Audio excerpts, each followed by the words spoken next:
one step at a time. Precision takes patience. Haste makes waste.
Hey, it's the Wanatar! Should we go after her?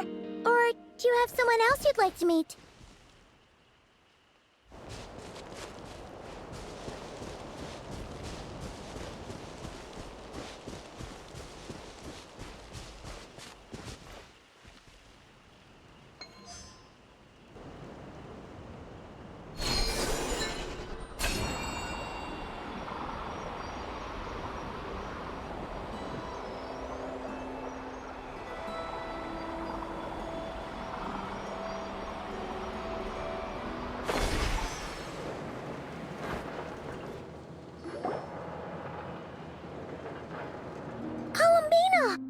What are you doing here?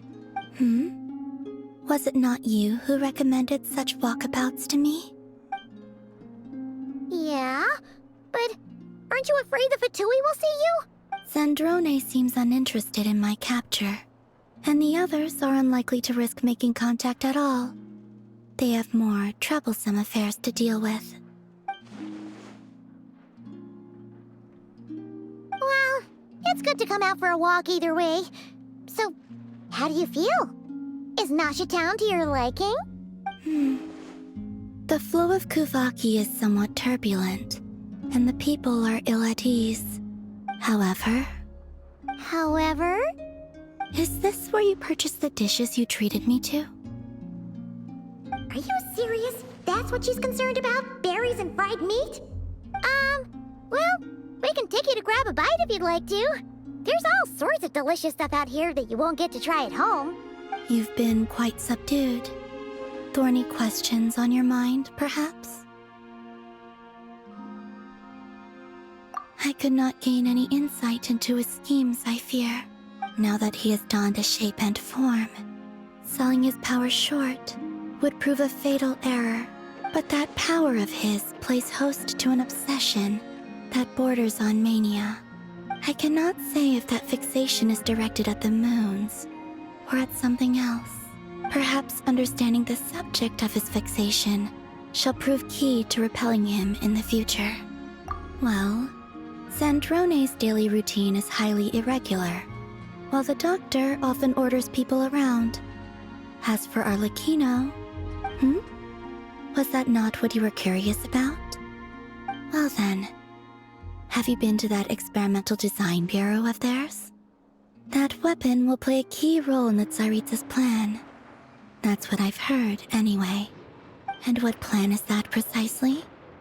Well, I cannot say I care. I could look into the Eternal Moon's marrow for you if you wish it so, but after our previous attempt, I suspect your spaceship has been intentionally hidden away. Perhaps someone has certain truths they wish to hide from you, or from others. And I doubt there are many who could accomplish such a feat. I still wish to return to the moon that belongs to me.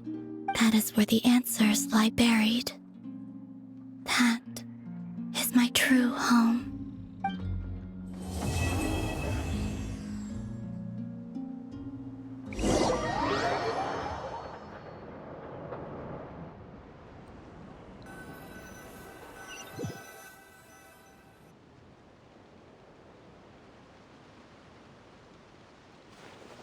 Interesting.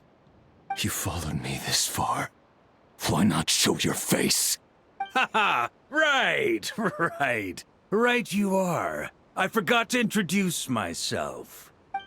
The name's Varka, Knight of Boreas, and Grand Master of the Knights of Favonius.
It's been a few days since we said bye to the others in Nasha Town.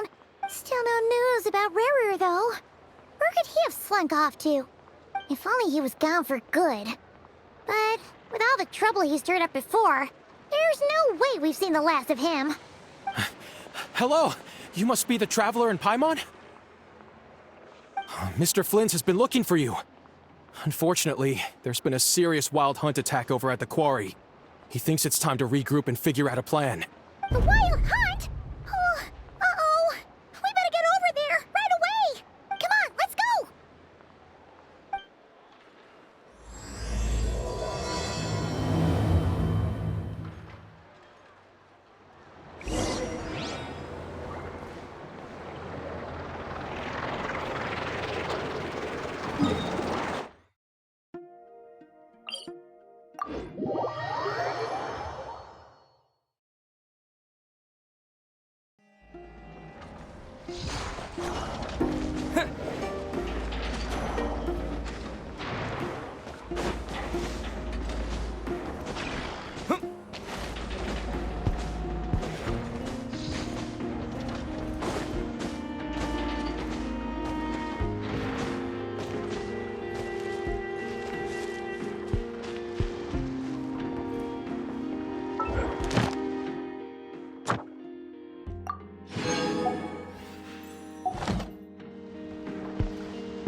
I can barely sense any Kuvaki at all.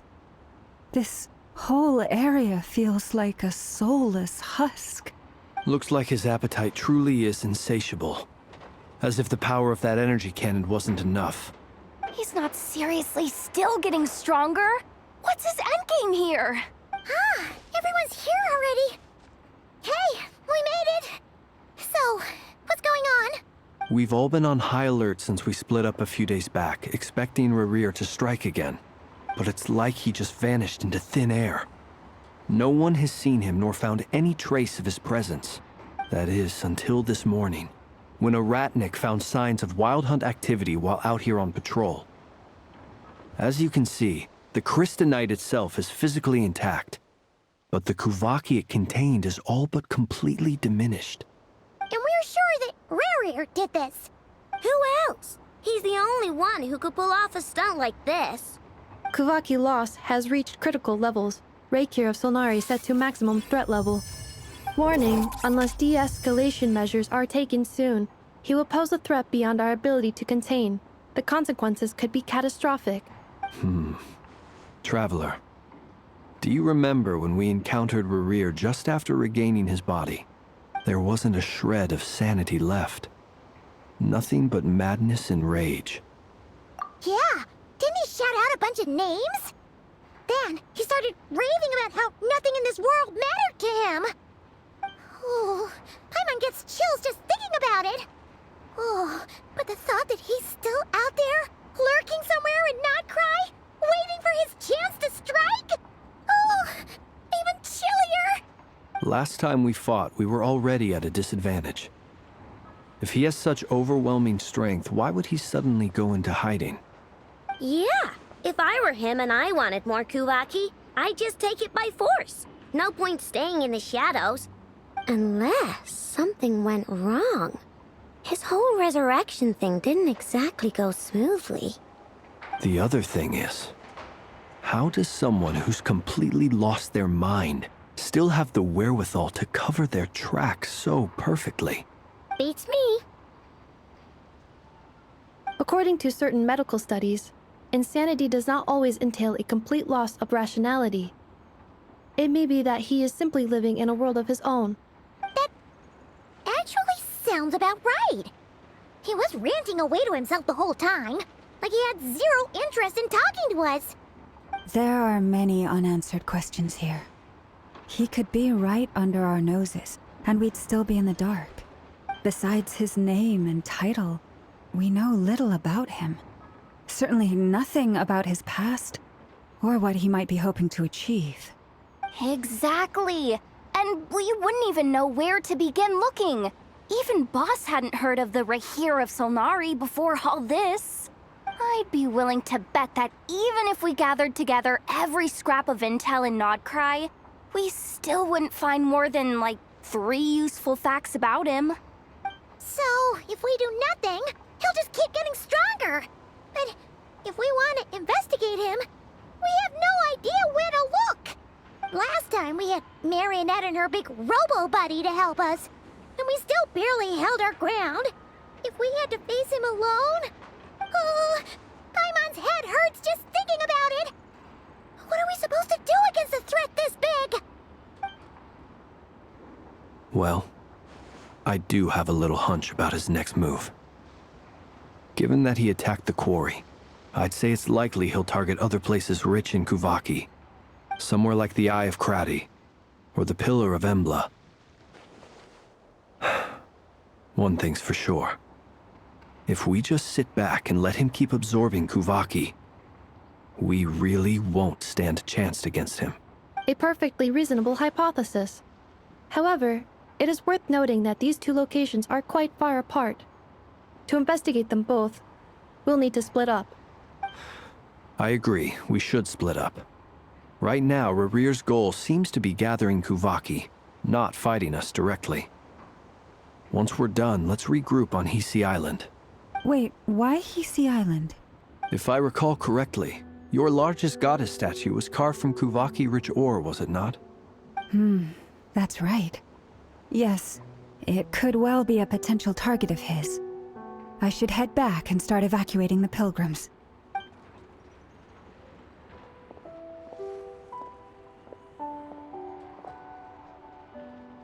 Splitting up's always gonna be risky.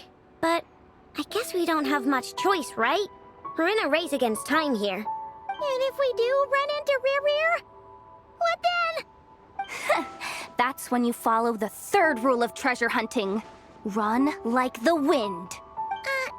Didn't you say the third rule was go with the flow?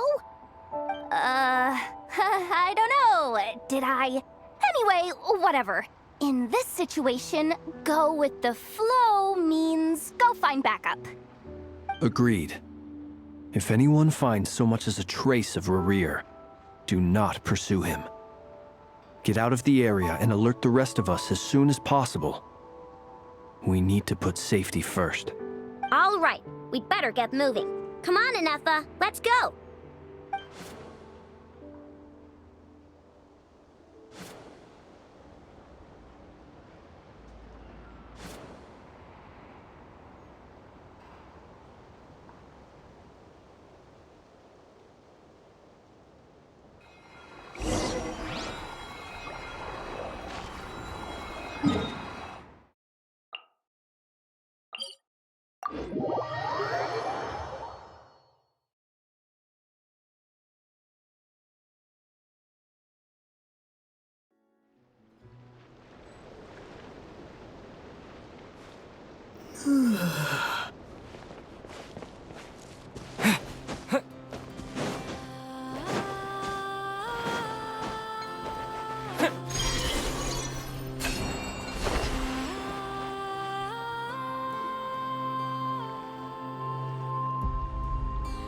Any leads?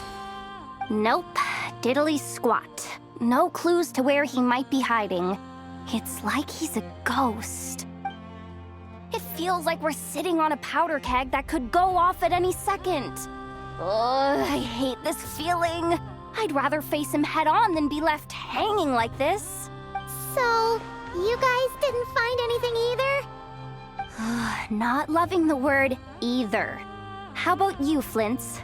I questioned a few Ratniki and eventually narrowed my investigation down to one suspicious individual.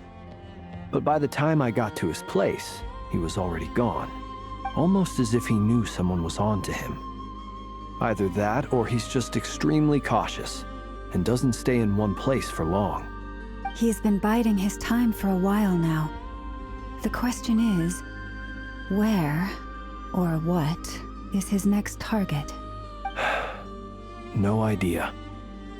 Since regaining his body, he seems to have lost all interest in the fragment in my possession. If he did still want it, he's had plenty of chances to take it. All we can do now is hope that Aino and Anefa turn up some leads. Darn it, Rerir! If you've got the guts, come face me one-on-one! Wait, he's actually here?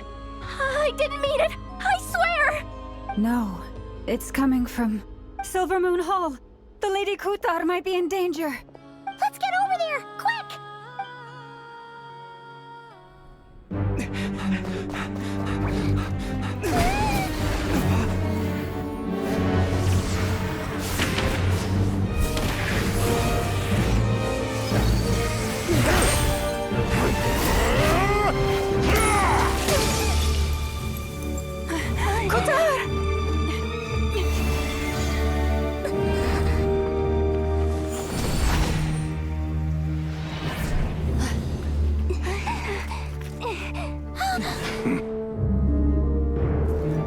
Why is he attacking the damsel elect? What's going on? No time for questions.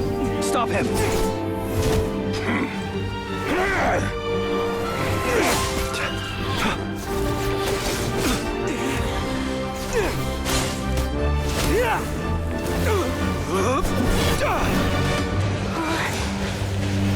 This is insane.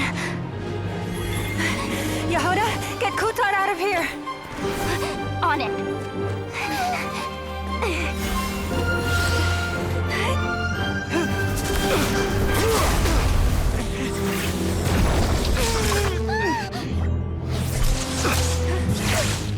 Look where your feeble light has gotten you.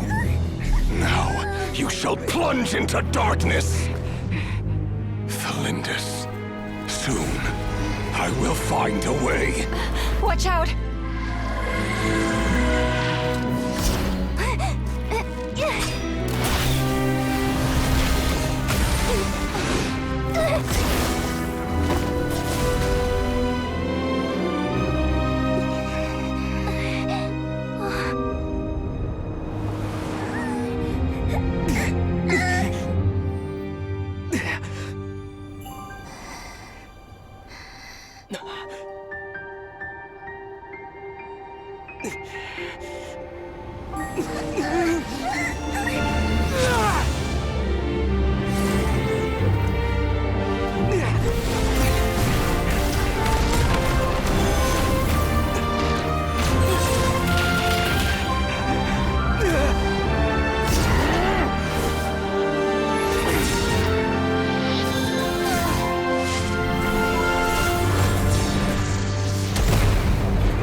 Find them.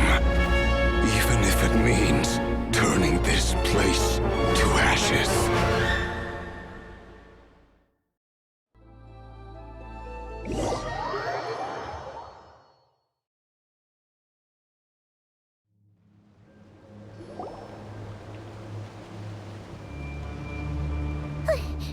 That was too close! We barely made it out of there alive.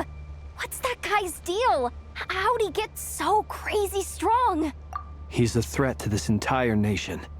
I doubt his strength could even be measured by conventional standards. I have a question. When me and Anetha showed up, we saw him chasing after this lady like he wanted her dead. What was that all about? We weren't there for the whole thing either. They were already duking it out by the time we arrived. Yeah, we didn't see how it all started. It all escalated so quickly, we had no choice but to step in. Kutar, can you shed any light on the situation? Kutar. Cross-checking database. I see. So you're the one that the Frost Moon Scions refer to as the Moon Goddess? Wait, she's the moon goddess? Oh, no wonder she looks just like all those statues. There are many reasons why people might worship the moon, and just as many why they might despise it. I've never met that person before, but there was no mistaking his deep-seated hostility towards me. Why he holds me in such contempt, I cannot say. But since he hunts the power of the moon, it's no surprise that I am a target. Kutar. There are many potential motives. For instance, you help the Traveler escape his grasp. This could be his way of taking revenge. It is also possible that he covets the Kuvaki inside you and seeks to take it for his own. The list goes on. But right now, devising a counter-strategy should be our #1 priority. The likelihood of this location being discovered is close to 100%. A counter-strategy? But we don't stand a chance against an enemy like this. Surely our only option is to run. He's not gonna chase us to the end of the world, right? So as long as we can sneak out of Nodcry undetected... No, I can't say that. Come on, Yehoda, this is serious stuff. You can't suggest we all just chicken out. Running is our only option. Huh? You seem surprised, but what other choice do we have? We are facing an enemy we cannot possibly defeat in battle. Well, I mean, yeah, but still. It's not too late. I can distract him, so you have plenty of time to make your escape. Wait, what? You're gonna act as bait? Doesn't that make sense? I'm the one he's after. There's no need for you to risk your necks on my behalf. A coyote doesn't stop for bypassers while it's howling at the moon. What is it, Loma? The Frost Moon Scions have already grown accustomed to life without their goddess. My presence here is no longer essential, and this is not my home, so you needn't ask me to stay.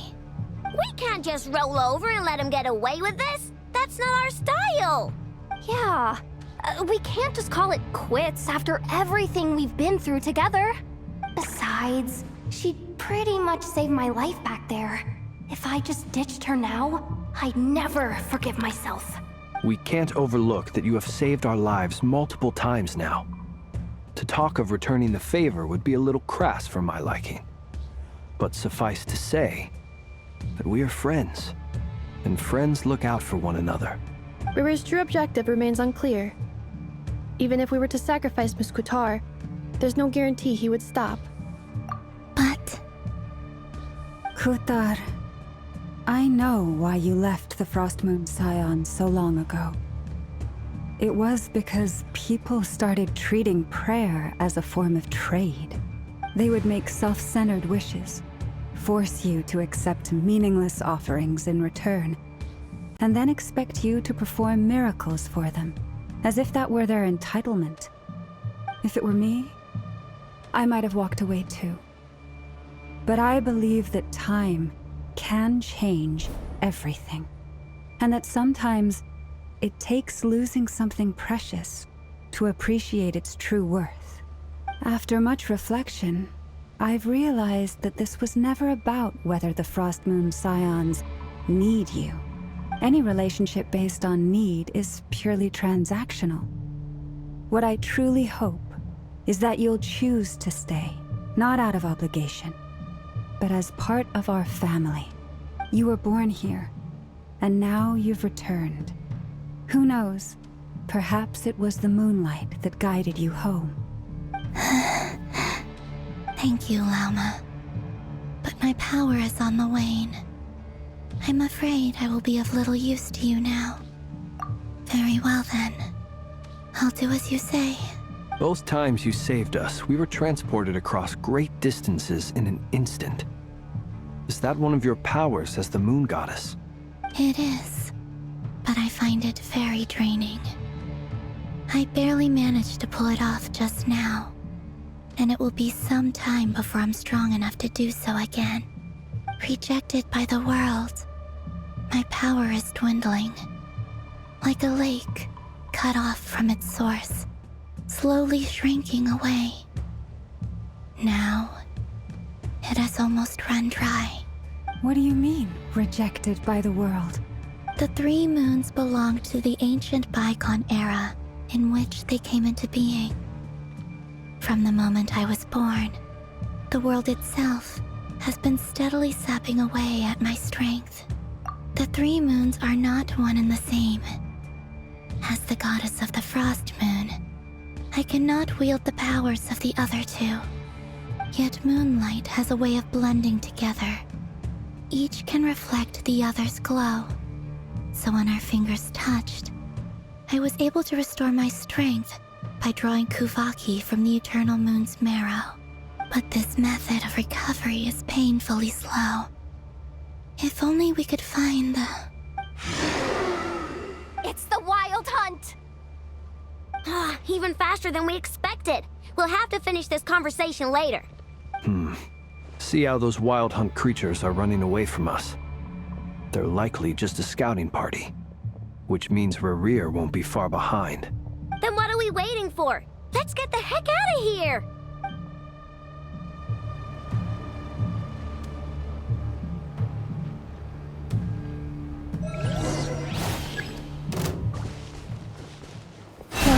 Protect... Ultimatum protocol. They just keep coming! This is driving me nuts! Rerir's closing in on us. We need to pick up the pace. There's too many of them! And this time, we can't fall back on Kutar's help to escape! This goes on much longer. The night comes. Close your eyes.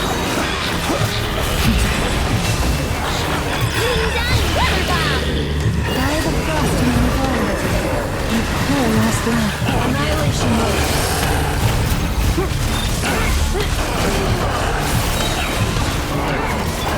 Be silent. Close your eyes. For the everlasting Paris. Paris, protector. Beware the creatures of the night. Ultimatum protocol. Cleanup sequence initiated.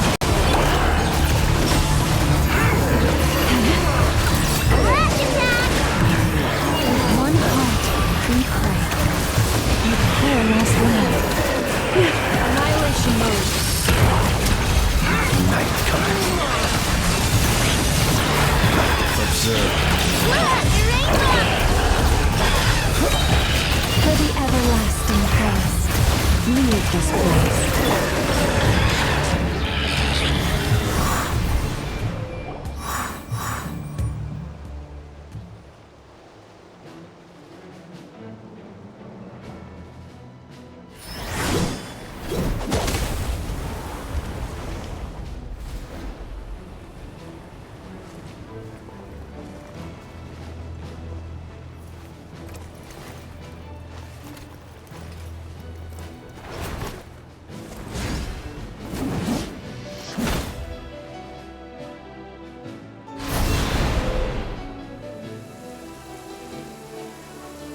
What's the matter? Bit off more than you could chew?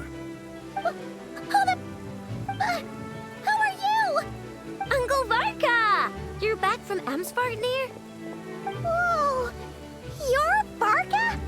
Grand Master of the Knights of Favonius? We could save the intros for later. Right now, let's get you all out of this hellhole. Follow me. I know somewhere you'll be safe. Oh, is that where I think it is? That's the one. Come on, move! There's no time to waste.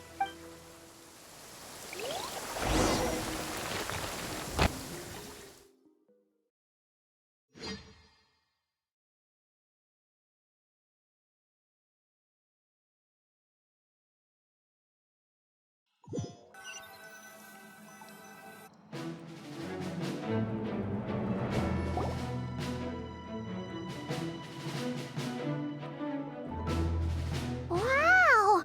Where are we? This is so well hidden. Well, that goes without saying. This is the Knights of Favonius' meeting place in Nodcry, and a contact hub for the Northern Intelligence Network, aka the Black Market of Intel. No matter what faction you're with, it's the place to buy and sell information. Their headquarters are in Nodcry, but they've got contacts in every nation.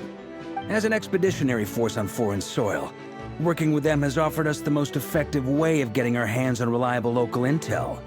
This is where we meet, so naturally, it's secure. Anyway, where were we? Folks from Nodcry should be pretty familiar with me by now, but I believe this is the first time we've met. Allow me to introduce myself. I am Varka, Knight of Boreas, and Grand Master of the Knights of Favonius. We've heard all about you. This meeting's been a long time coming. You look way younger than Paimon expected, but you definitely have that Grand Master vibe. Well, I'm no spring chicken. Just not showing my age yet. Definitely feeling some of that back pain today, though. Rushed back from Amsvartnir without a wink of sleep, only to get right into another fight with that freshly revived maniac. Another? You mean you fought him before? Yep. He wasn't nearly as strong back then, but he was still a formidable foe. I brought some of the knights along to give him a little surprise, but he saw us coming from a mile off. My squad took heavy injuries, and I barely made it out alive myself. We knew it might have been our last chance, so we staked everything on it. But still, it wasn't enough to stop him. I tried tracking him down afterwards, but he didn't leave a trace. Even in his unhinged mental state, he's as cautious as any trained operative. So, I decided to come find you. And as luck would have it, turned up to find you being ambushed by the Wild Hunt. The rest, you already know. Is that why he's been frantically absorbing Kuvaki these past few days? Because he sees you as a threat? Maybe I'm part of the equation, but even if I weren't, I'm sure he'd still be gathering power. He's clearly working up towards something. Note to self, Uncle Varka's strength rating officially upgraded. Guess it's my turn to ask questions now. So, what exactly has been happening in Nodcry? Why has the Wild Hunt returned in humanoid form? And why is it after you? That's a long story, but I'll try to make it quick.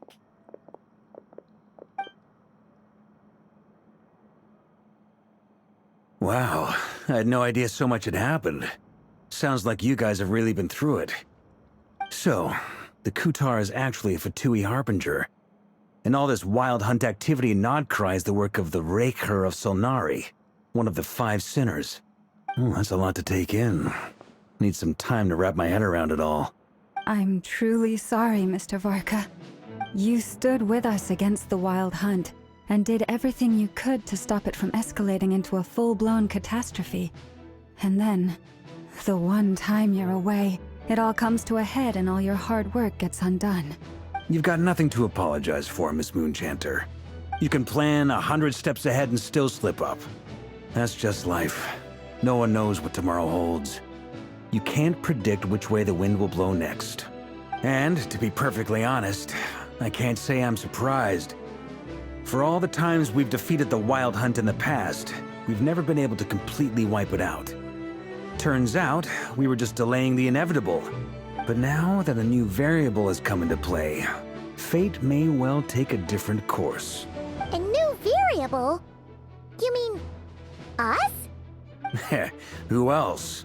And in a strange way, I think his resurgence might not be an entirely bad thing.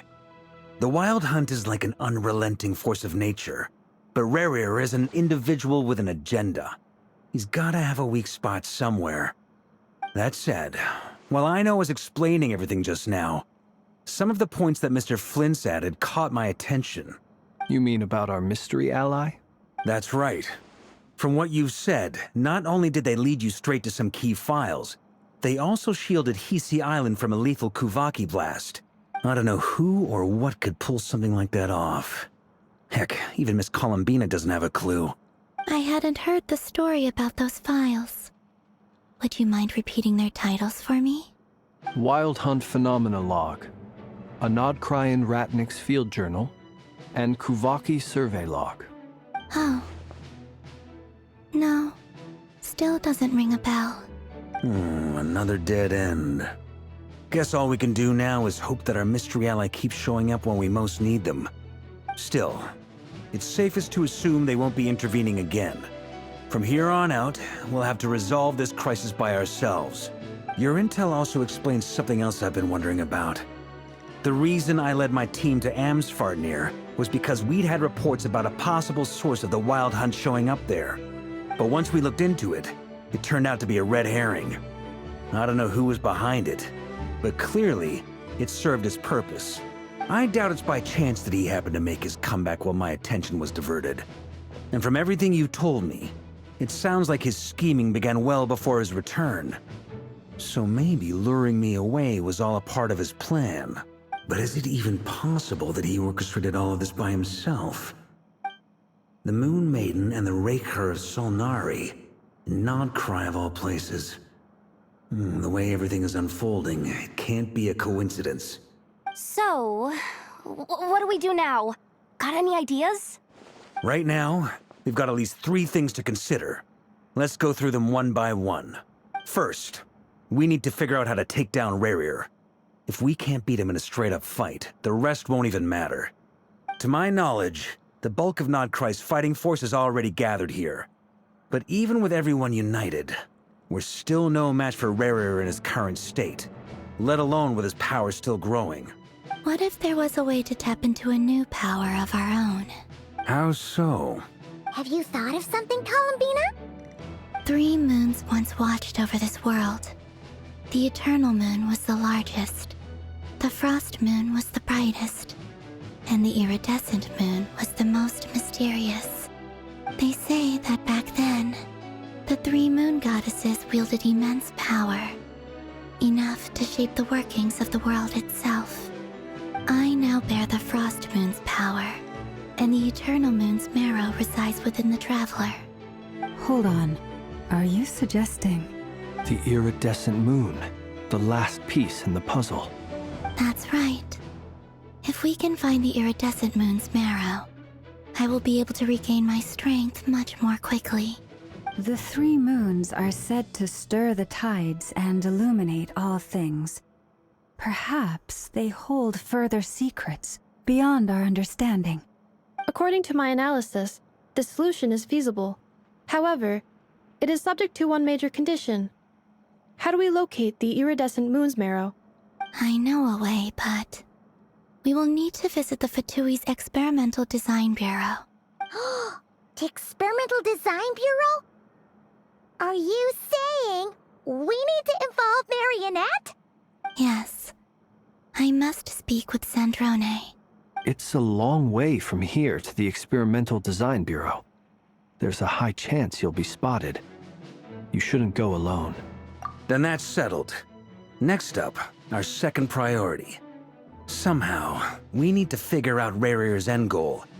As you saw for yourselves, when he was still in his wild hunt form, everything he did was for the sake of recovering his body and resurrecting himself. His first act since then, after laying low for a while, was to try and assassinate this young lady. People's obsessions often reveal their greatest vulnerabilities. There must be a reason why he despises the moon so deeply.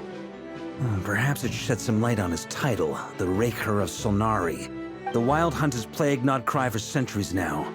If we want to stop it for good, we have to get to the root cause of what's driving it. It's true. We still know very little about him. If Kuthar hadn't given us that lead, we wouldn't even know his name. But where would we even start? I doubt even the Intel Queen of Notcry has a clue, and she has info coming out of her ears. Oh? That's a rather hasty conclusion for someone who's so painstakingly meticulous when it comes to dealing with machines. She heard me.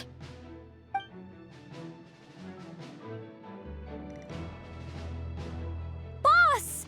What are you doing here? I'm now asking myself the same question. I received a letter from a humble knight of Favonius, requesting a meeting to discuss a major business deal. But it looks like this humble knight had something else in mind. Details, details. Miss Sneffer, the important thing is that you've arrived at the perfect time. Since this failed ambush, I've been racking my brains trying to come up with a plan to fight Rarir. Given the severity of the situation, I think it's fair to say that our only chance lies in uniting as one. And I'm talking all the factions in Notcry. We can't do this without the Curatorium. But I knew it'd be a tough job to win you over. So, I took the liberty of reaching out for a little chat. Wait a sec. How did you even hear about this place, Nefer? Didn't you say this is meant to be the Knights of Favonius' meeting spot? And a contact hub for the Northern Intelligence Network? And isn't it supposed to be super hidden? You really think he could have gotten settled in Notcry without my help? Besides, I'm the one running this gig. Of course I know where the meeting place is. Allow me to introduce the current head of the Northern Intelligence Network. If it's intel you're after, she's your woman. Pretty much seen and heard it all. Please spare me the flattery. Let's cut to the chase. Seems like you've run into some trouble, huh?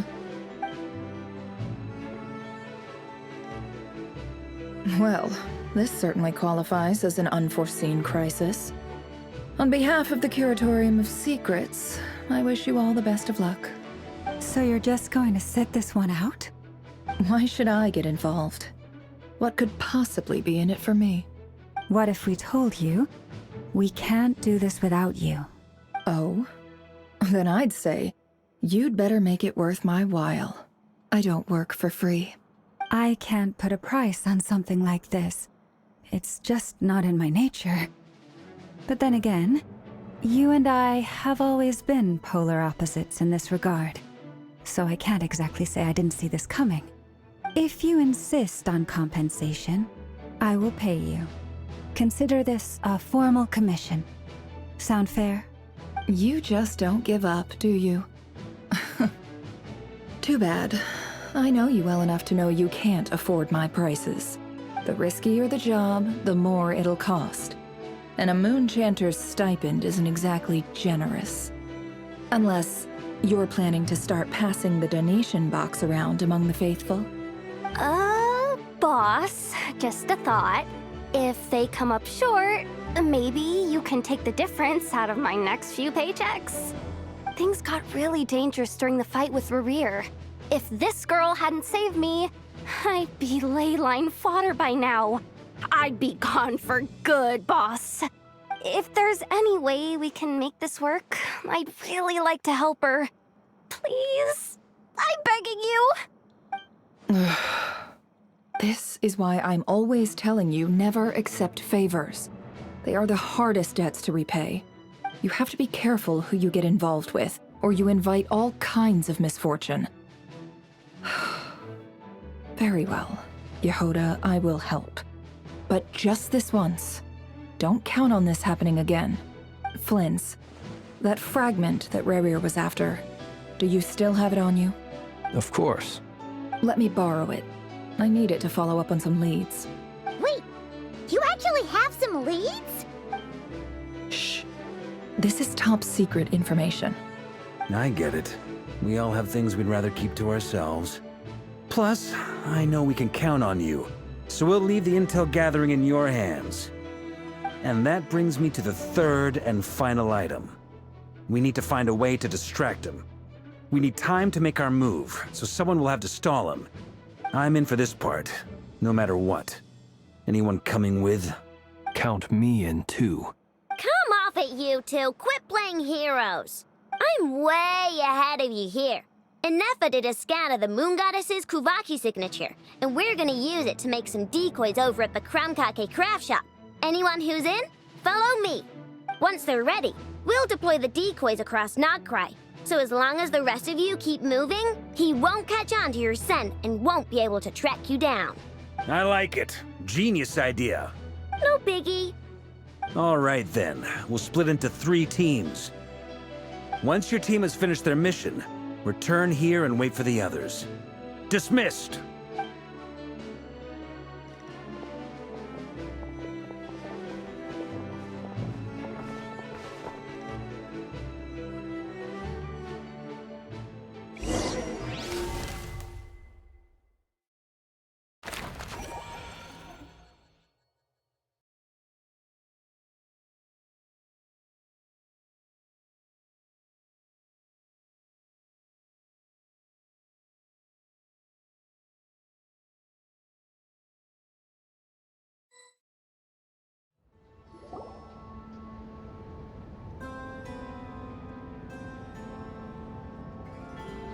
Lady Damselette. Wait, and you two? What are you doing at the Kuvaki Experimental Design Bureau? We've been doing our best to mind our own business lately. But if you're just gonna waltz up here like this, you're seriously pressing your luck. Don't blame us for doing what we have to. Huh. You really think that's gonna scare us off? We're not looking for any trouble. I just want to see Zandrone. Do I need to remind you that you're still a wanted fugitive for deserting us? Out of consideration for our former ties and the crisis we're all up against, we'll let you leave in one piece. But don't even think about trying to get inside. Let them in. But... Are you going to make me repeat that? No, my lady. Zandrone seems to be in a good mood. Must be maintenance day.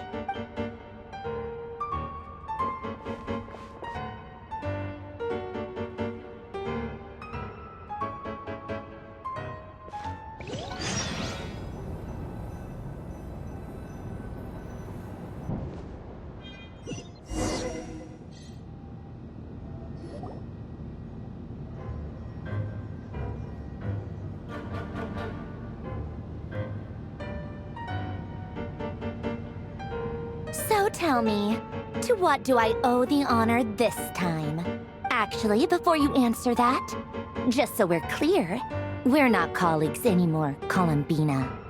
I don't owe you anything. I promise it's nothing big. It seems like you've gotten the wrong idea here. The only reason I let you in was because I was bored.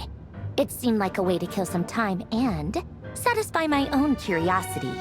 Whatever miscalculations I may or may not have made in the past, I haven't lost the plot enough to even consider sticking my neck out for your sakes. I'd like to speak with Arlecchino. What? Huh? You mean the knave? I'd like to speak with Arlecchino. Is she in Nodcry? No, she's not. Once the work on this facility was completed, she went back with the Rooster and Regrator. The only ones in Nodcry are me and... What is it you need to speak to her about anyway? Rerir is hunting me. If I'm going to face him, I must first retrieve the lost moon.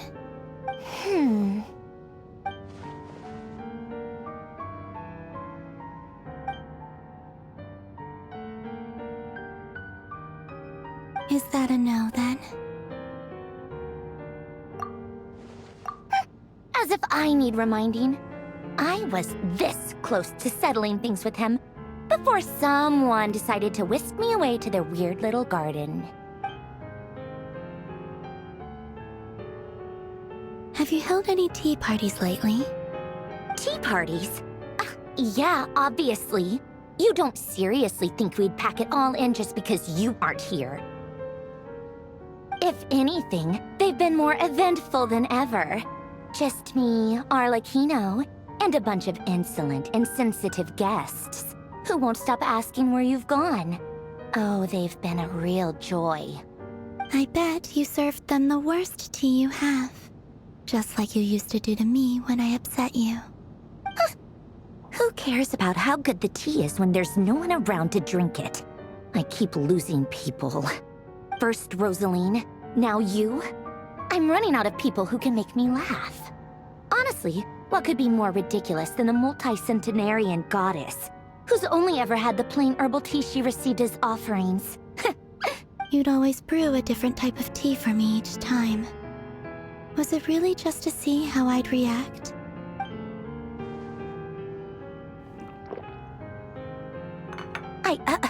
Well, duh.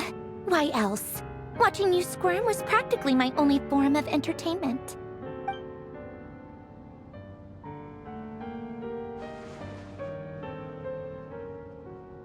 Oh, yeah. And Capitano sometimes used to bring Tartaglia around, too. But I guess we won't be seeing him again. Well, I guess we are overdue for a get-together. Polonia! Have Febronia pass a message to Arlecchino for me. It's time for tea. Will suffice. Pass along a message for me, too, if you would. My body cannot contain the marrow of 2 moons, so I'll be leaving one of them in her care. Excuse me? Who said you were on the guest list? If my tea meant that much to you, maybe quitting the Fatui wasn't your brightest move. Back when you were under the Tsaritsa's protection, no one would have dared come at you so openly. But that protection didn't come for free. In fact, I paid dearly for it. At the end of the day, it was just another transaction. I just got tired, that's all. I never wanted any part in their grand ambitions, and I've had enough of being treated like a bottomless supply of power. It brings back memories from the old days, when I was still worshipped as the moon goddess. Centuries on, it may be a different group of people, but I see the same greed in their eyes. I figured you'd leave eventually. You didn't have as much of a reason to stay as I do. The Tsaritsa gave you shelter and protection, but that was it. Nothing more, nothing less. Meanwhile, the Fatui demanded everything from you in return, until it was more than you could bear. I get why you left. And frankly, I have no interest in dragging you back just because the higher-ups told me to. But if you keep hanging around with this riffraff, the next time we cross paths, we might be enemies for real.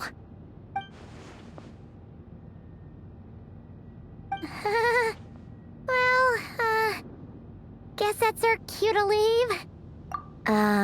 That might be your plan. But it sounds like someone else wants you to stay a little longer. Huh? What do you mean? Listen.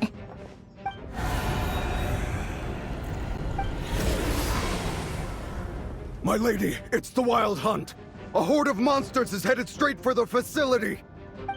Another uninvited guest trying to crash my tea party. Clear the area. I'll handle this. Wait, what? You want us to leave you here by yourself? Huh. You'll be lucky to make it out of this alive. You really think you can afford to worry about me? Go on, get out of here. You may have stopped Polonia from crushing him last time, but I've made sure that won't happen again. The entire Experimental Design Bureau is rigged for war. stay and watch if you want. But it'll be at your own risk. You're not flagged as friendlies in the weapons system. Don't tell me what to do! Ugh, look, if you're leaving, make it quick. Or you'll just get in my way. There's a secret passage on the second floor. It'll take you right to the plains out back. Stare all you want, Columbina. You're not getting another invitation to my tea party. I know. But thank you anyway, Sandrone. This is exactly why you shouldn't hang around with those people. All their melodrama and sentimental nonsense is rubbing off on you.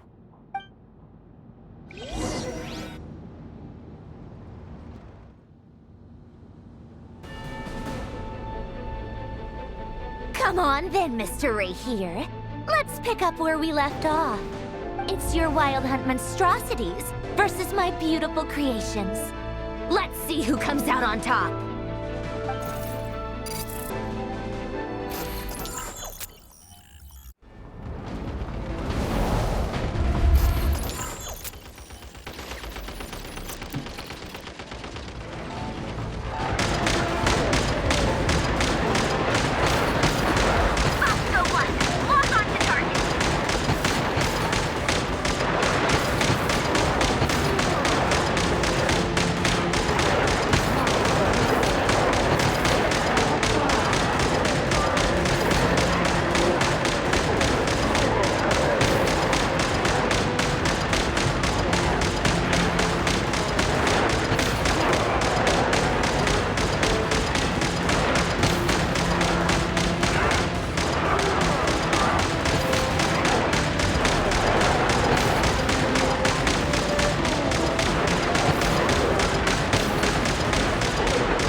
Paulownia! Get him!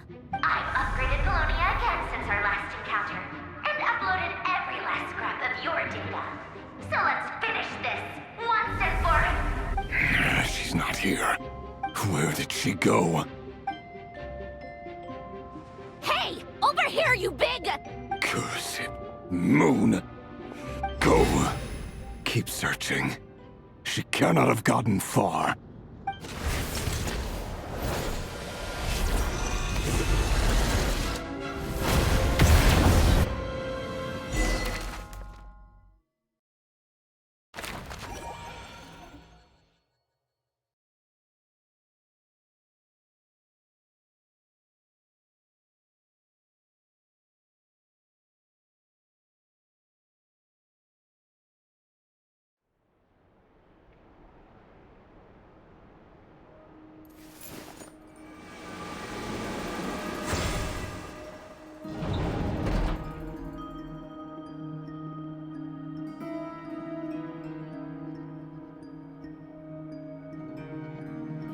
So this is your method for investigating Rarir's past? It almost looks like some kind of ceremony. Good deduction.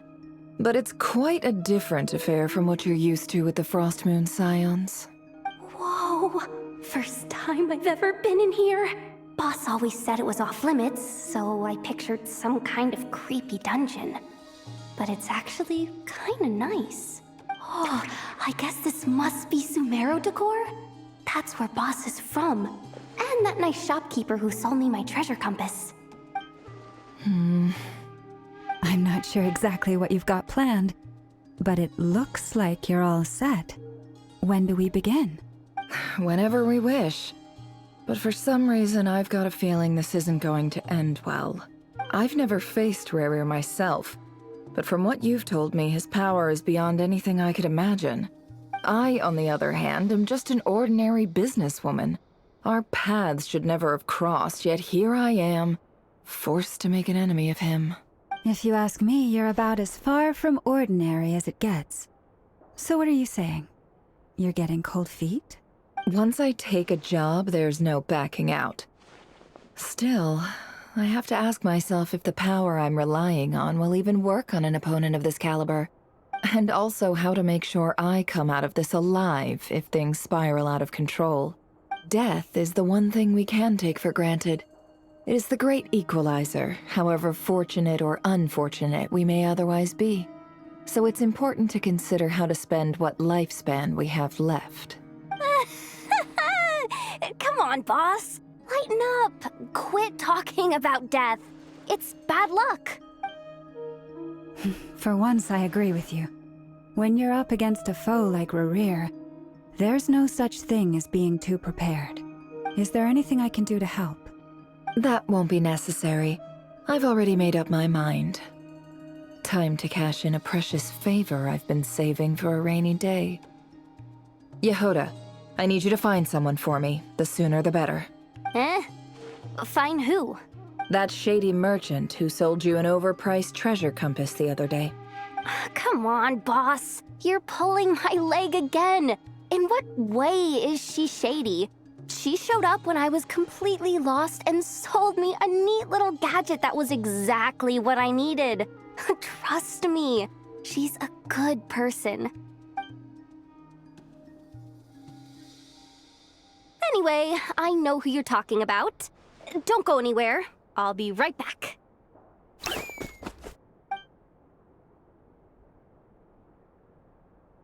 Quit grabbing me. I genuinely can't run any further.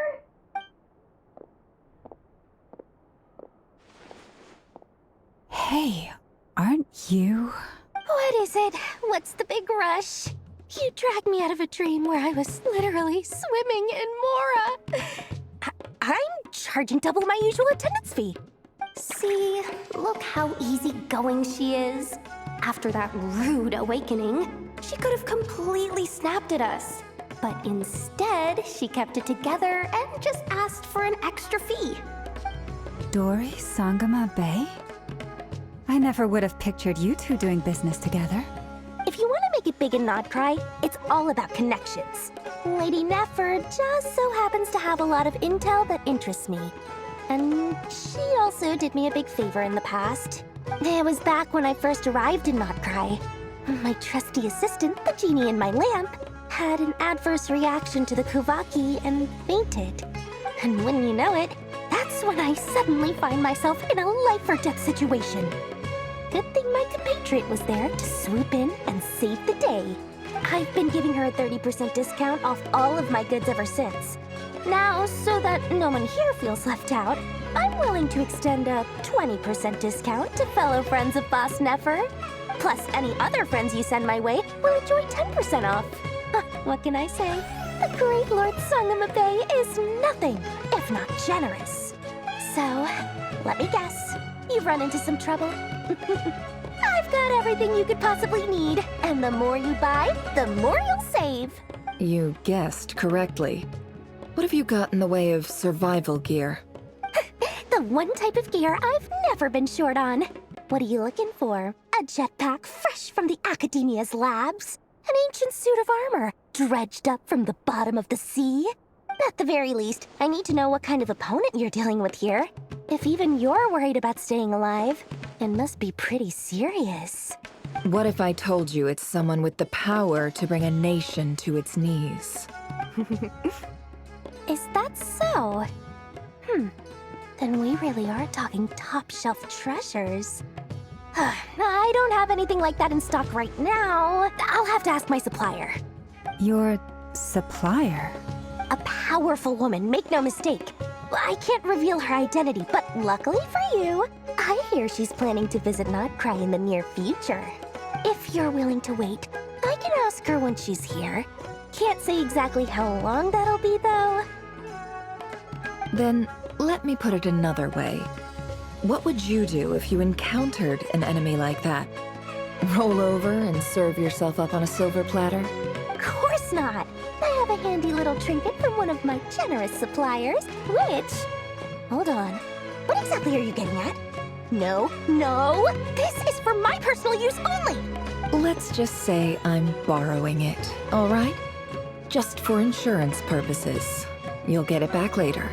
Favors are the worst kind of debt to owe, and now you've got a chance to repay one. A win-win situation, don't you think? Fine. You can borrow it for 5 days. No, make that 3. And for every extra hour after that, I'm charging you 1,000,000 mora. Deal? Deal.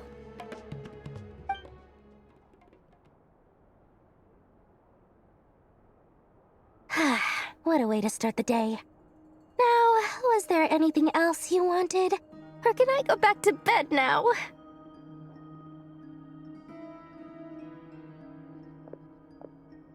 That will be all. Take care now. Don't trip up on your way back, friend. See you later! You're my favorite shopkeeper.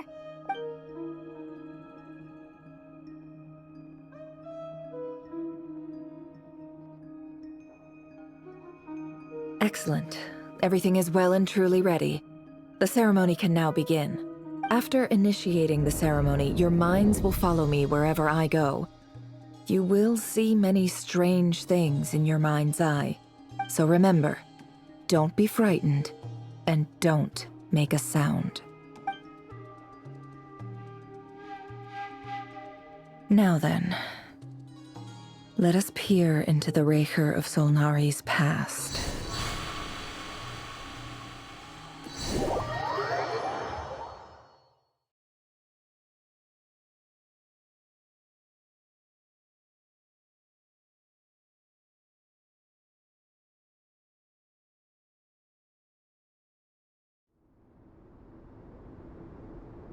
I made it. I don't recognize this style of architecture. Must be Conrian. Simple furnishings, table and chairs. It's a more ordinary house than I might have expected. Looks like the fearsome Raker of Solnari came from surprisingly humble beginnings. Unless this passed for luxury in Conria. Unlikely. It was said to be a very prosperous nation in its heyday. Anyway, I'll keep exploring.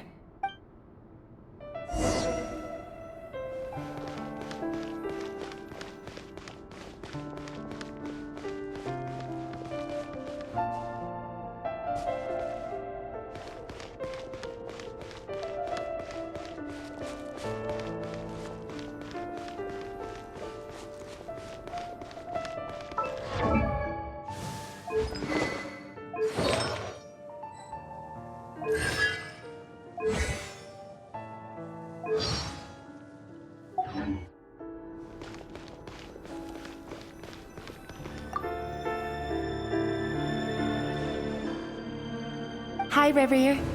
Since you're working extra hours tonight, I thought I'd keep myself busy by checking out that new kebab shop. I've heard good things about their menu.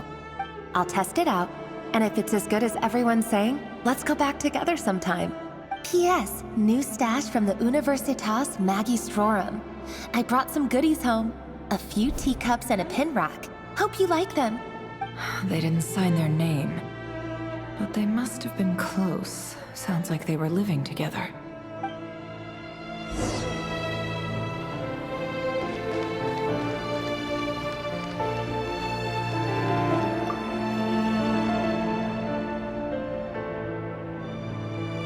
I went over to Joseph's for drinks today.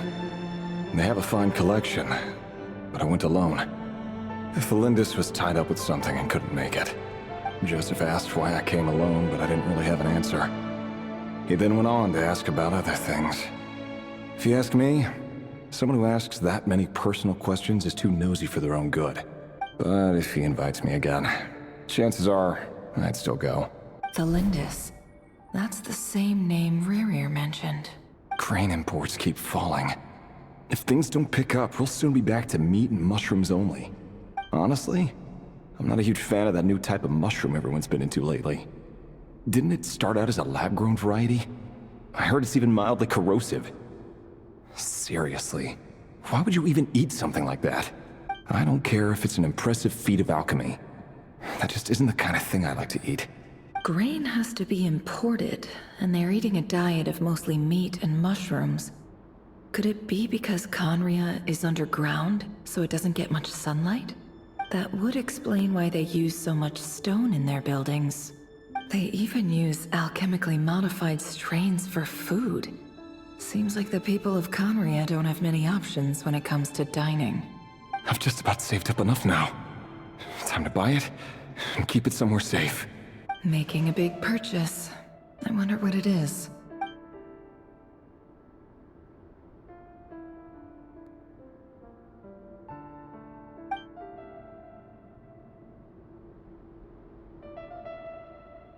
He really is a professional. No wonder he's so good at covering his tracks. Despite what he's become, it seems like he's retained certain habits, at least in this regard.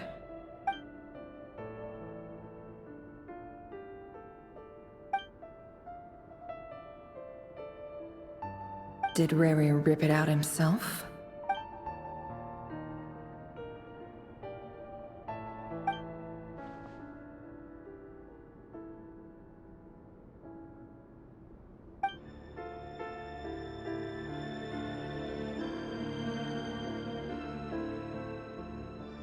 Before I met you, I was convinced that my heart was nothing more than a stagnant pool, the burial place of a fallen moon.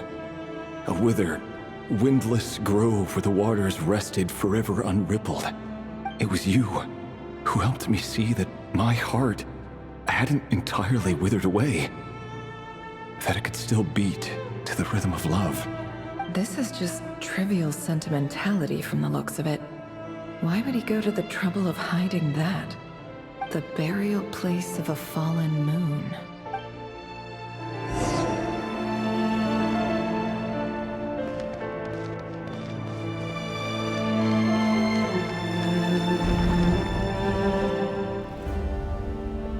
Rerir, over here.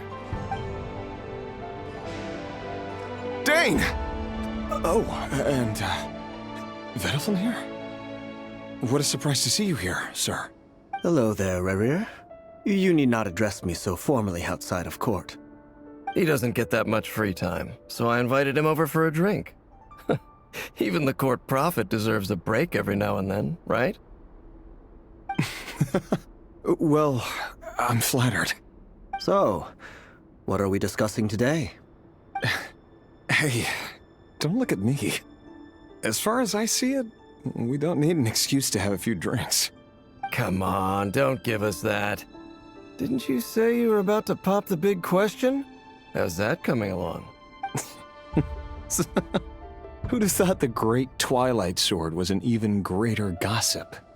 I just didn't expect you to be the first one to settle down and get married, that's all. Yeah. If you told me that a few years ago, I wouldn't have believed you either. So, are you planning to come clean about your job then? I'm guessing you still haven't told her. Sure, I'll have to tell her at some point. But I'll need to pick the right time and place. To be honest, I have no idea how she'll take it. Come on, stop being such a pessimist. For all you know, she could be thrilled. I bet she'll be much more impressed by your actual job than the one she thinks you're doing now. A member of the King's Guard. Quite the cover story. Does the king himself even know? Of course he does. Anyway, enough about me. How have you been? Me? Same old, nothing much to... Huh? What's up, Ved? It's nothing. Vedifilnir, Dainslift's elder brother. Renowned throughout the court of Conria as the Visionary, and said to possess a wisdom far beyond the reach of any ordinary man. And yet, despite the gulf between us, he seems to have something to say about me. Does he even know me? Does he see me as a friend of his brother, or just another of the Vinster King's blades? Why did he react so strongly? Was it really to do with what we were talking about? Brown, curly hair and brooding blue eyes. So this is what Rerir looked like back in the day. Perfectly normal. No different from anyone else. As frightening as this monster is in the present, there's something even more unsettling about seeing the human he used to be.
Felindis?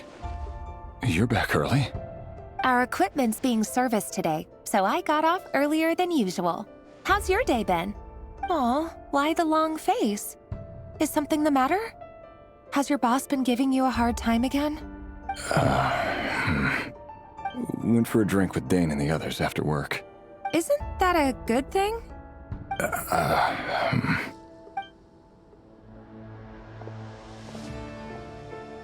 Vedifilnir showed up today, too. You know, Dainslift's older brother. Ah, Mr. Vedifilnir. Yes, I've heard of him. They say that everything he says ends up coming true. He overheard Dainslift mention that I'd recently proposed, and seemed to have an issue with it. But when I asked what it was, he kept it to himself. So, you're worried? You can be such a child sometimes, Reverie. We're nobodies. Why would the Visionary be concerned about us? I'm sure someone in his position has much bigger fish to fry. Maybe you're right. You worry too much, Reverie. We've been together for ages now, and everything's been going so well, has it not? You've even proposed to me. So, you do remember. Tell me then. What's your answer? Like I said, I need some time to decide. You can't just rush into things like this. We may be nobodies in the grand scheme of things, but if we want things to work out, we've still got to plan ahead. All right. Take your time. Just don't keep me waiting forever. Nobodies. Sounds about right. In the eyes of people like Vedalfnir and Dainsleif, what do we matter? Can someone whose gaze is so fixed on a far-flung future even see the present clearly? Besides, the dynasty's fate rests with the king and his inner circle. Whatever I do, it won't make much difference. Meanwhile, every idea they come up with and every decision they make, it affects everything. These days, the king is lost in his research, and the purge of the Crimson Moon bloodline grows ever more intense. The opposition tried to speak out, but nothing came of it. And I'm under no illusions as to why. Because we eliminated them and got rid of their bodies. A man can have 1,000 reasons to carry a sword, but there are few good excuses to use it. Yet the king has never even considered a gentler approach, and he never will. What becomes of someone who kills on another's behalf? Can he ever find true peace?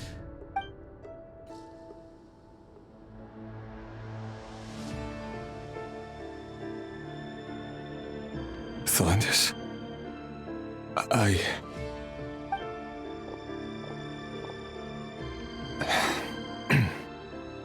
It's nothing. You were right. Fate has never smiled upon nobodies like us. But by the same token, it's unlikely to bear a grudge against us either. There's no reason we can't keep living happily together, cherishing the simple joys of each day as they come. See? You just need to stay positive, Reverie. I can feel your warmth, your breath. You're right there, right by my side. Just seeing you makes me happy in a way I can't explain, and that's something that no one could ever take away from me. So smile, my love. Let go of that frown. You're right, Thelindis. I've just been overthinking things. That's better. Getting caught up about things like this will only ruin our evening. Speaking of which, all set for the ball tonight? I need to go get ready. You go ahead. I just have a few things to take care of, then I'll come join you. Even busier than the big shots, huh? Fine, I'll go get started. But don't be late. If you keep me waiting too long, I won't be a happy bunny. Relax. I'll be there. Seriously, though, you drive a hard bargain. You're really gonna leave my proposal hanging and still expect me to take you to the ball? Well, that goes without saying. I already told everyone I'd be coming with a dance partner. Besides, they're two completely different things. Let's take it one thing at a time, all right? All right. White outfit it is. It seems like Rerir was deliberately hiding his ties to the intelligence services by giving the impression that he was just an ordinary member of the Venster King's Guard. He clearly doesn't want his would-be fiancée to know about his other life. Then again, that's hardly surprising. People in the intelligence trade rarely do. Who'd have thought we were in the same line of work? Let's dig a little deeper.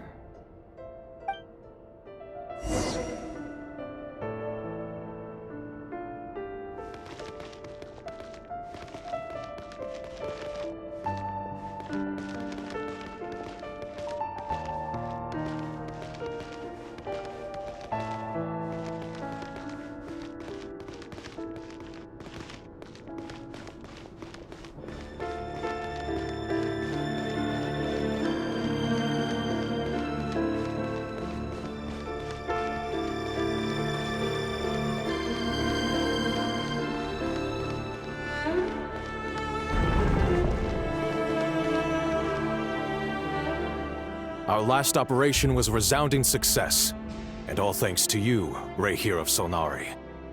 In total, we apprehended 32 dregs of the Crimson Moon, and 67 accomplices. After all these years since the dynasty's fall, so many of them still linger on. Indeed, it cannot be denied. Yet it was destiny that the Crimson Moon should be overcome by the eclipse, and that His Majesty, the all-seeing Vinster King, now guides our nation on the path to prosperity.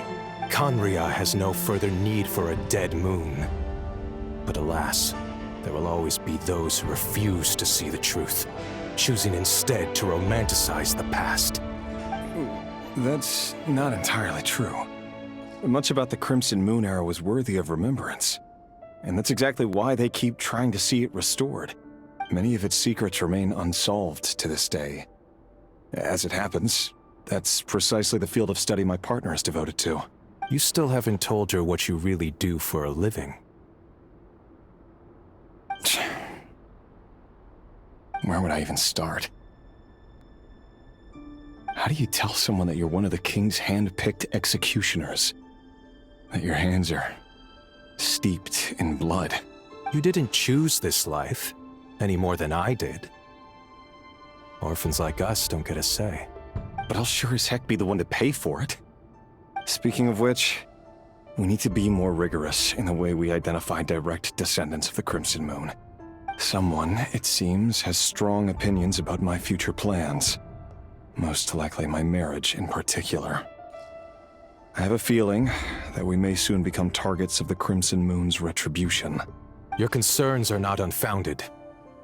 They've taken out many of our colleagues these past few years, and for that very reason. These are no helpless lambs we're leading to the slaughter. They're wolves in sheep's clothing. Take care, Rahier of Solnari. I look forward to toasting you at your wedding.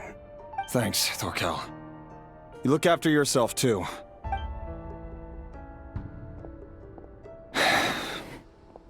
Thelindis, I never wanted to keep this from you. You're the last person I would ever want to lie to. But that's exactly why I can't tell you everything. There are things you shouldn't know. Things you cannot know. The moonlit dynasties are a thing of the past.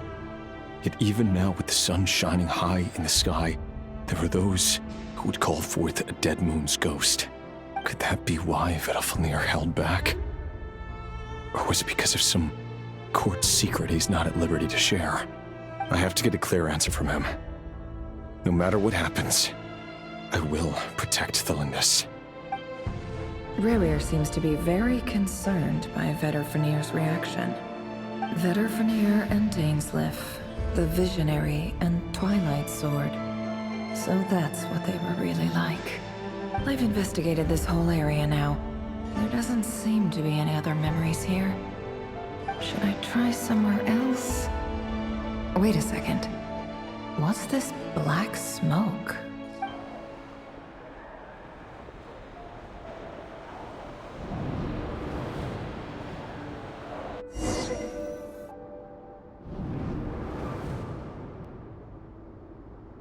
So, he's late after all. Just you wait, Rahier. You're in for it. Big time. Are you waiting for someone, ma'am? Could I tempt you into buying some flowers? Oh, sure. Pick me out a pretty bunch if you would. Thank you. But I'm afraid none of them are as pretty as you. For someone so young, you sure have a way with words, don't you? I'm only telling the truth. Look me in the eyes. You'll see I'm not lying. You're... May we have a word in private? Who are you? And what do you want? It doesn't matter who I am. Too many of her kind have fallen lately, so I decided to take the risk of reaching out. Not long ago, the Rahier of Solnari led an assault on one of our strongholds.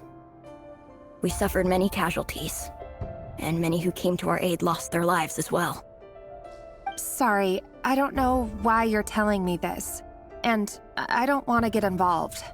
Wait, hear me out. This time we finally got a clear look at his face and learned his true identity. His name is Rahier, and he claims to be one of the King's guards. What did you say? A cruel irony, isn't it? The man you're set to marry leads a double life as a brutal executioner. But surely, you must have caught a whiff of the blood on his hands. Why are you telling me all of this now? Simple. It's because... How strange. Rerir was nowhere to be seen in that memory. It clearly belonged to Thelindis. Rerir couldn't possibly know what happened if he wasn't even there. Why would her memories appear in his fragment? The ceremony won't last much longer. I think it's time to call it a day.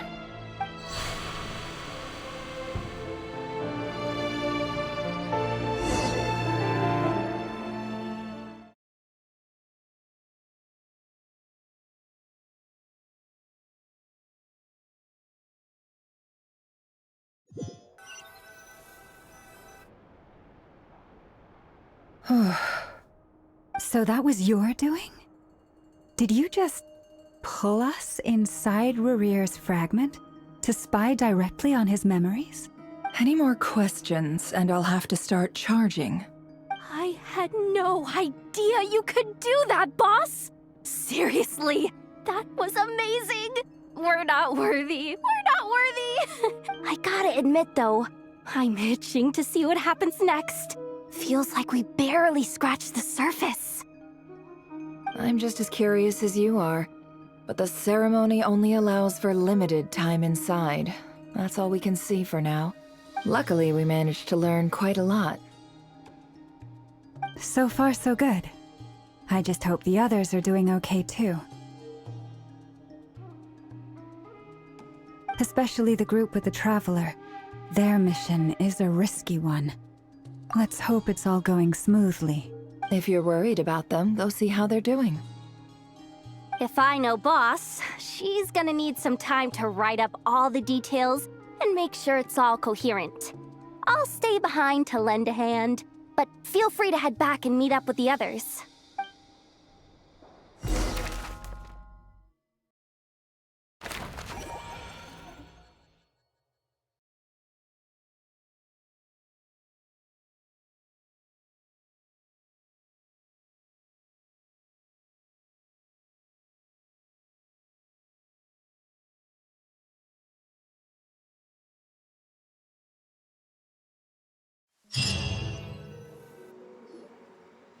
Oh, they've been prowling around for nearly 2 days now.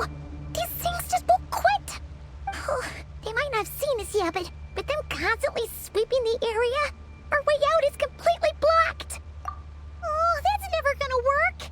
One little slip up and it's game over. If they spot us, they'll run straight back to Rerir. And once he knows we're here, it won't be long before he's breathing down our necks again. Oh, guess you're right. All right, time to zip it.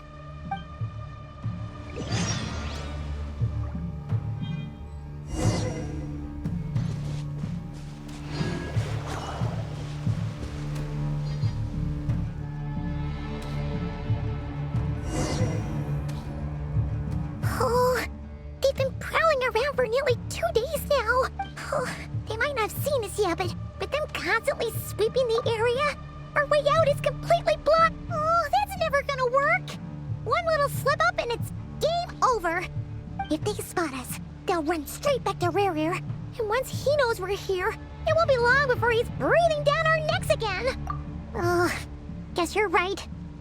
All right, time to zip it.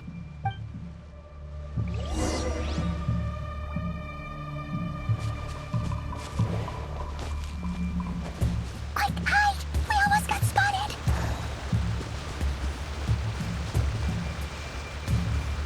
Phew! That was a close call.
Keep going. We're nearly there. This is the final hurdle.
Fire. Fire? Wait, what's that smell? Oh no! There's a fire!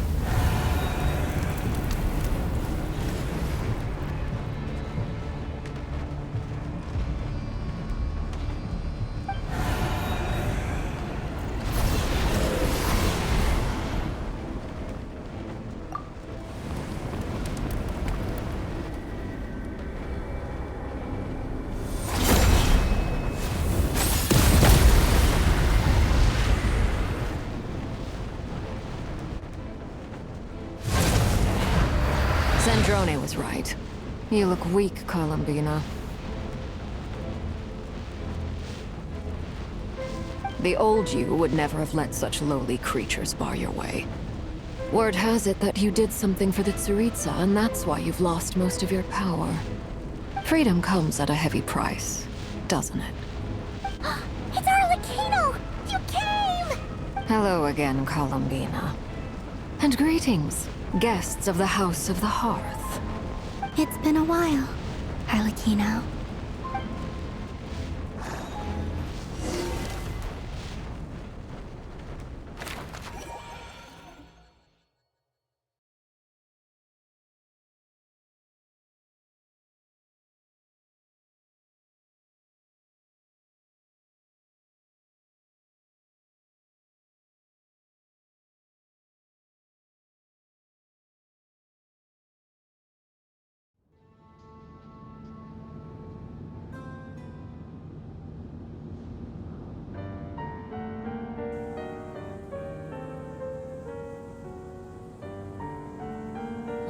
Stupid right here of stupid Solnari. Ugh, whatever. I've got all the data I need. Next time we meet, you're finished. He sure doesn't pull his punches. Excuse me, do you need a hand? You can do me a favor by staying out of my way. Can't you see I'm busy? Wait a minute. I recognize that voice. Hello, Miss Zandrone. Father sent us over to help. Huh. How considerate of her. Hey, Fremine, get over here and help me fix this. Lenny, you do your thing. Just keep your sister away from my machines. Nearly every machine that Catgirl touches ends up going haywire. Go put her on cleaning duty or something.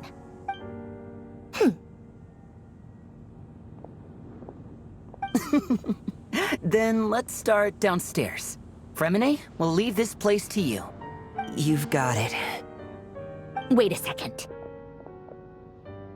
Pretty sure there's still some tea in the cupboard. If you want some, you'll have to make it yourselves.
Wheel of Life.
It's a relief to see you all made it back in one piece. Huh? Feels like there's quite a few people missing. Where's Flint's and the others? And what about Nefer? I returned ahead of them. Flint is helping Aino and Anefa to set up the decoys and buy some time. As for Miss Nefer... Boss is still wrapping things up on her end. She sent us back to fill you all in on the top secret intel we've been gathering. I see. Then let's get right into it. But first, who do we have here? You brought someone else in to help? Greetings. I was invited here to help as a longtime Tea Party companion of Columbina's. You may call me Arlecchino. Surely it can't be. Those eyes. Oh, where have I seen them before? Wait, of course. In those memories we just saw. The only Arlecchino I know is the fourth of the Fatui Harbingers. So either you share a pretty uncommon name, or you're more than just a Tea Party buddy. You are well informed, Grandmaster. A man from Mondstadt living all the way out here in Nodcry, and yet the people and affairs of Snezhnaya seem to hold a special place in your heart. Oh, the feeling's mutual. Sounds like you know all about who I am, too. A Fatui Harbinger. The atmosphere in here just got really tense. Guess we can't just start trusting Fatui Harbingers, even at a time like this. I must admit, though, I'm a little curious. Seeing as the Moon Goddess no longer belongs to the Fatui, what makes you so willing to put your neck on the line here? Nor does Nodcry belong to Mondstadt, Mr. Varka. Yet still, you're fighting for it all the same. Things don't always have to have a tangible payoff. Sometimes, stopping things from spiraling out of control is a higher priority than chasing the spoils of victory. Of course, I can't say there's nothing in it for me at all. But that's between Columbina and myself. Forgive me. I don't mean to doubt you. It's just that the Fatui really have been the source of many of our troubles. We have our own way of doing things here in Notcry. But ever since they arrived, the Fatui have treated us with nothing but hostility. I know there's been a lot of bad blood between us in the past. I've done my utmost to avoid friction whenever I could. But sometimes fundamental conflicts of interest simply can't be settled amicably. That's why I'm here solely in a personal capacity. This has nothing to do with the Fatui. As a gesture of good faith, I'll be frank. I can help Columbina track down the iridescent moon's marrow, which will help her restore more of her power. Anyway, what else is on the agenda? Let's begin. She says she'll be frank, then completely skips over the details. Looks like she doesn't want to give away too many secrets after all. But she clearly wants to change the subject. It'd be awkward if I tried to bring it up again now. I guess we'll just have to go along with it. She's the fourth of the Fatui Harbingers after all. One look and you can tell she's not someone you'd want to mess with.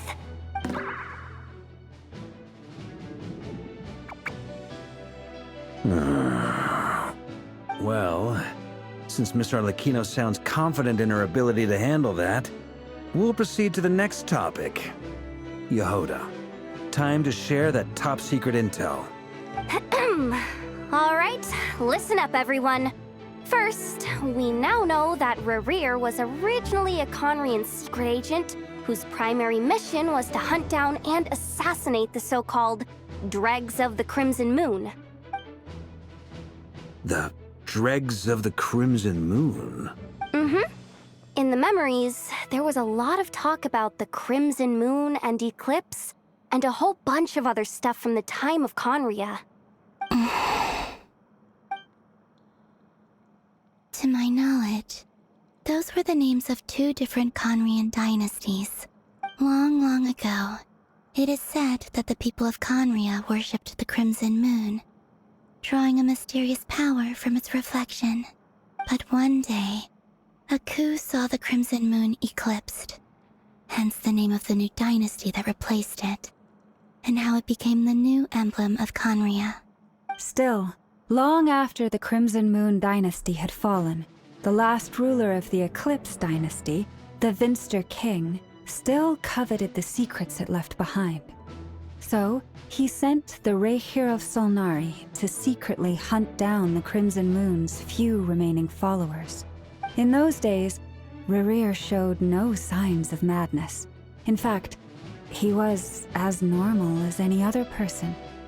Oh, and he had a fiancé, or at least a would-be fiancé, called Tholindis. What's the matter? Verfnir, Rhindaughter, Tholindis.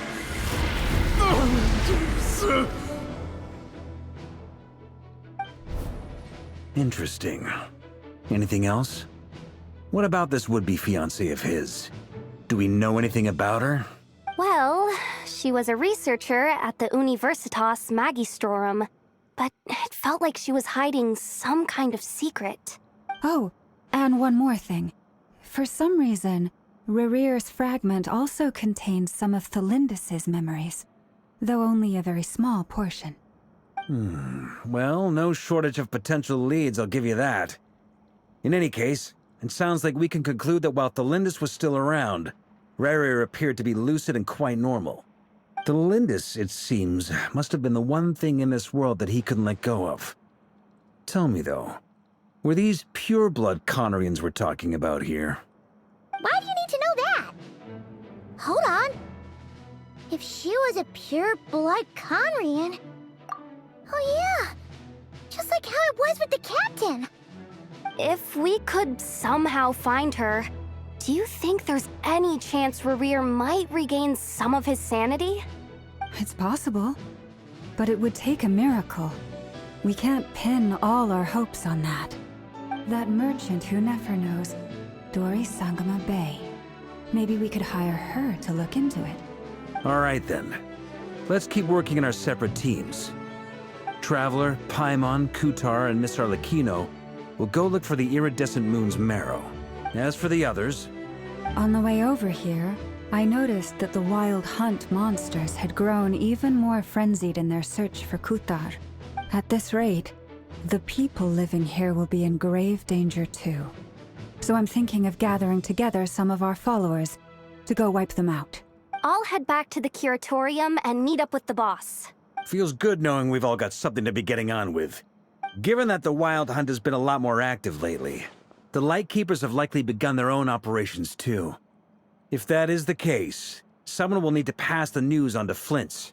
I'll hold the fort for now, then discuss our next move with Flint's, Aino, and Anefa when they get back. All right then. Well, the clock's ticking. If that's everything, we'll be on our way. We'd better get moving too.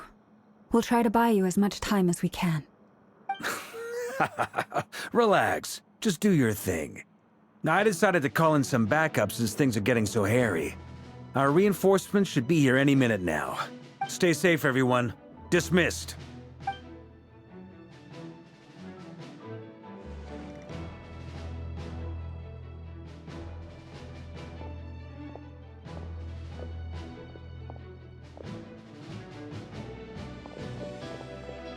We're back.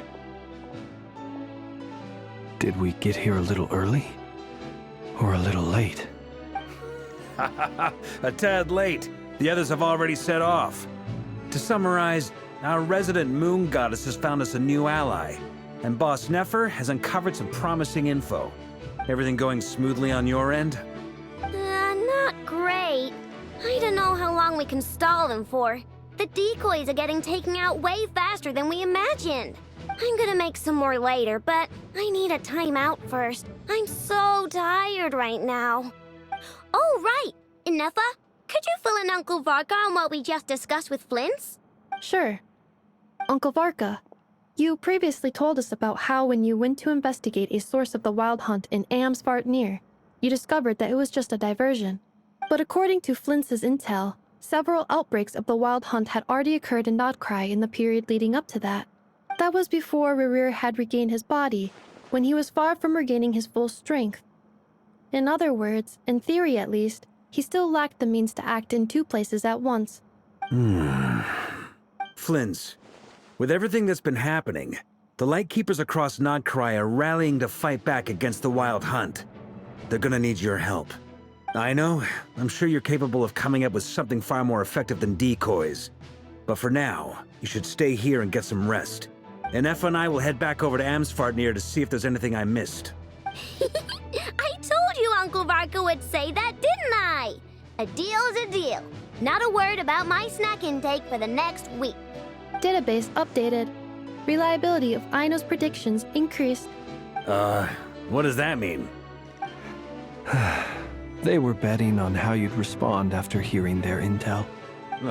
It's the obvious choice, isn't it? That's hardly worth betting on. We already decided that Anefa should go investigate the situation over at Amsvartnir on her own. You might as well stay here and keep watch. Someone needs to hang back and oversee our strategy meetings. And besides, you still haven't fully recovered from ambushing Rerir. So I've ended up with the easiest assignment. Well, I appreciate it, everyone. See you when you get back.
Here, this will serve as a good spot to cross over.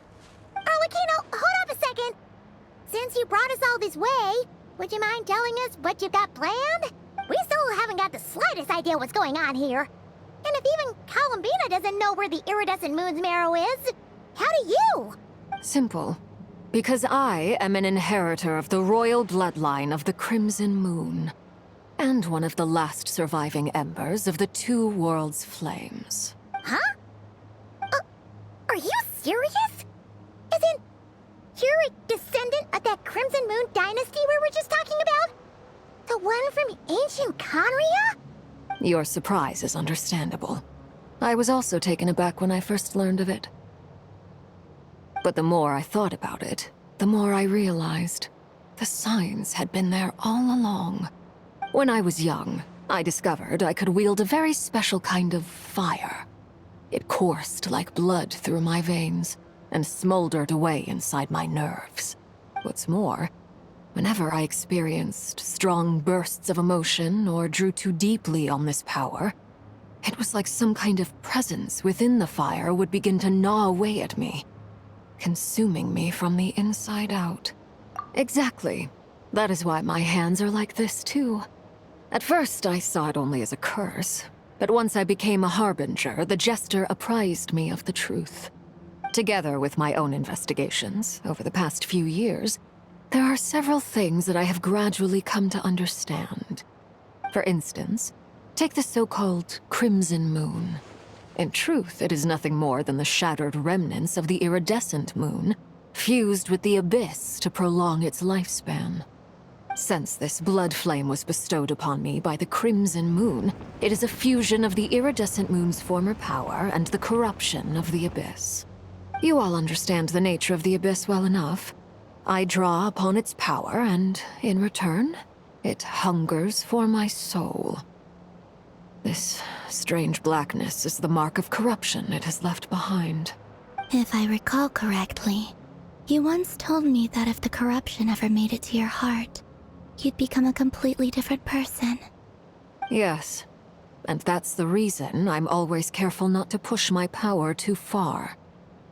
It's essentially a never-ending tug-of-war. Oh, sounds intense. Anyway, the rest of my story can wait. Is there anything else about the Crimson Moon or the Iridescent Moon that you're unclear about? Paimon has a question. So, the Crimson Moon that the Carians used to worship was actually the Iridescent Moon, right? Which was one of the three Moon Sisters. Does that mean that the Carians were to the Crimson Moon as the Frost Moon Scions are to the Frost Moon? So much of that history has been lost. We have no way of knowing exactly what they were like. But I would suspect that the Conrians weren't as devout in their moon worship as it might appear. The iridescent moon's remains simply served as their link to the Abyss. Later on, perhaps someone discovered a way to make direct contact with the Abyss. Or maybe there was some kind of ideological divide. Either way, a dissenting faction staged a coup and drove out the royal heirs of the Crimson Moon dynasty. Still, even with the dark sun looming high overhead, the Crimson Moon's glow never truly faded. If you want living proof, it's standing right before you. The first time we met, I sensed something familiar in your presence. When I looked at you, I felt I could see that mysterious red moon in the corner of my eye. In your flames, I saw its broken image, surrounded by a strange black aura. Well, I appreciate that you kept it to yourself. Much about the Crimson Moon is still a mystery, and I'd prefer not to end up as the object of an insane research project. Anyway, time is against us here, so if there's any other questions, they'll have to wait. I just want to make sure I've got one thing straight. In her letters, Sandrone mentioned that since you are unable to contain the iridescent moon's marrow yourself, you intend to leave it in my custody. Correct? That's right. For now, it's the only way I can pay you back for your help. The iridescent moon is already part of who you are. So with its marrow in your possession, you'll be even more powerful than before. Deal. Then let's get started. Get what started? What does this place have to do with the Crimson Moon? When I first became a Harbinger, the Jester gave me a book called Paranhari, also known as Leobranto Inamorato. You should be able to buy a copy next time you're in Fontaine. It's a love story set in the Crimson Moon era, but setting aside the tangled romances of its characters, it also records a few interesting details. In the Crimson Moon era, or so the story goes, there was an orphanage that received children from beyond the bounds of this world, and subjected them to a peculiar induction ceremony. Beyond the bounds of this world? For real? And what kind of induction ceremony? The Crimson Moon sages looked beyond this world for beings with powers that surpassed the gods. But fearing they might lose control, they subjected these children to a process of refinement. They made these children crawl up a fireplace and kept asking them, "Have you died? Did you see it?" Until they finally admitted to having died and seen a crimson moon. The adults embraced the children who passed the ritual, telling them, "Within the fireplace, you have traversed the flames between two worlds. Here and now, you are born anew." The book leaves much unsaid, but I suspect that this was their way of branding the children they had enrolled, leaving an indelible mark upon them so that they would forever live in the Crimson Moon's light. That explains why I can't sense the Crimson Moon's marrow in this world. It makes sense that it would be sealed in a special space that can only be accessed temporarily through some kind of ritual. But there's no fireplace here. Do you see a chimney anywhere? Oh, are we supposed to build it ourselves? Okay, fine. Paimon will go find some bricks. That won't be necessary. The fireplace is purely symbolic. The key to the ritual is crossing the flames between two worlds. In other words, the flames that burn within me. Those burned away by such flames leave behind a kind of ghostly afterimage in the world. In the days of Conria, people believed they could be used to bridge the gap between the two worlds of life and death. In short, I can open a passage to that space for you. That's the easy part. The catch is I'll need to stay on this side to keep the passage open, so I won't be able to come with you. Once you're inside, you'll have to find your own way. Very well. Then I'll open it up. Traveler, spare me a little more moonlight if you would. I may need it.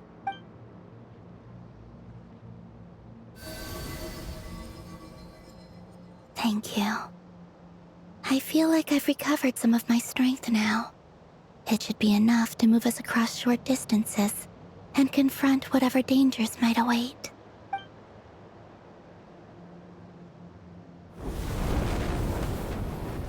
Mistress of the seven hues of ages past, great mother of the present, crimson-clad sovereign of the two realms, by fire severed, by fire renewed, I offer myself now and beseech your descent.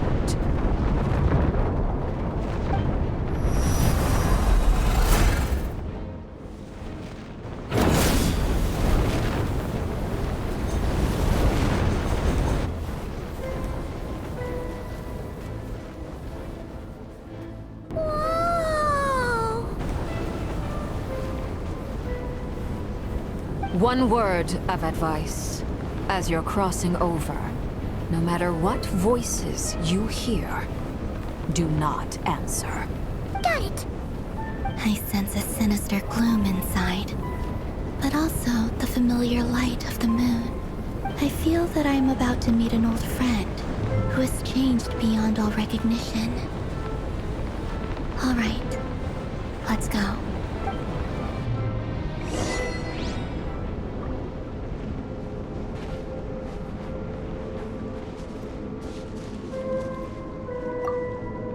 Seismic changes often begin with small windows of opportunity. This could be your window.